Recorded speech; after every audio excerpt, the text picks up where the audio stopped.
লক্ষ্মীপুরের সদর উপজেলার ভবানীগঞ্জ ইউনিয়নের মিয়ারবেড়ি এলাকার বাসিন্দা নাজমুন নাহার, স্বামী সৌদি প্রবাসী মোহাম্মদ নুরুজ্জামান। বিবাহিত 2 মেয়ে, স্বামীর বাড়িতে থাকায় একাই বসবাস করতেন 50 বছর বয়সী নাহার।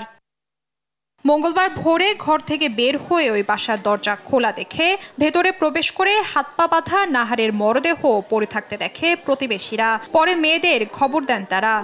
দেখেছে দরজা ওগুলা খোলার পরে সে সিকিউরিটি ভিতরে ঢুকি দেখে যে লাইট দিছে, ঘরের রুমে লাইট দিছে, দেখতেছে যে হের মৃত হে অবস্থা, হের হাত বাঁধা ওই টেবিলের সাথে, তারপরে মুখ বাঁধা, পা বাঁধা, আর উপরে ভেন্টিলেটর ভাঙা।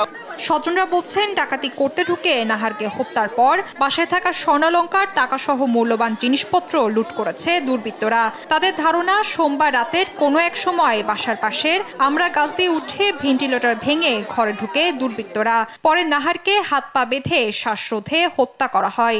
এক পর্যায়ে ডাকাত দল বাসায় থাকা স্বর্ণালংকার, টাকাসহ মূল্যবান জিনিসপত্র লুট করে পালিয়ে যায়। তার বিল্ডিং এর ভেন্টিলেটর একটা ভাঙা, আর এই যে পাশে একটা আমলা গাছ আছে, এই আমলা গাছটার মধ্যে কিছু মাটি আছে লাগানো, যে গাছটা দিয়ে উঠছে আর কি অনুভব করে। আমরা এটা বিশ্বাস হয়। খবর পেয়ে ঘটনাস্থল পরিদর্শন করে মরদেহ উদ্ধার করে পুলিশ। তবে এটি নিছক ডাকাতি নাকি পরিকল্পিত হত্যাকাণ্ড তা উদ্ঘাটনে কাজ করছে আইন শৃঙ্খলা বাহিনী। মার্ডার হয়েছে এটা আমরা চিন্তা করতেছি, আমাদের প্রাথমিকভাবে মনে হচ্ছে চোর হইতে পারে, সেটা আত্মীয় স্বজনের মাধ্যমে চোর ঢুকতে পারে, দেখার পরে হয়তো ঘরে চিনি ফেলছে, তার জন্য তারে বাইরে গলা শ্বাসরোধ করে কোনো আঘাতের চিহ্ন পাওয়া যায়নি এটার কাছে আপাতত। ময়না তদন্তের জন্য মরদেহ পাঠানো হয়েছে সদর হাসপাতালের মর্গে।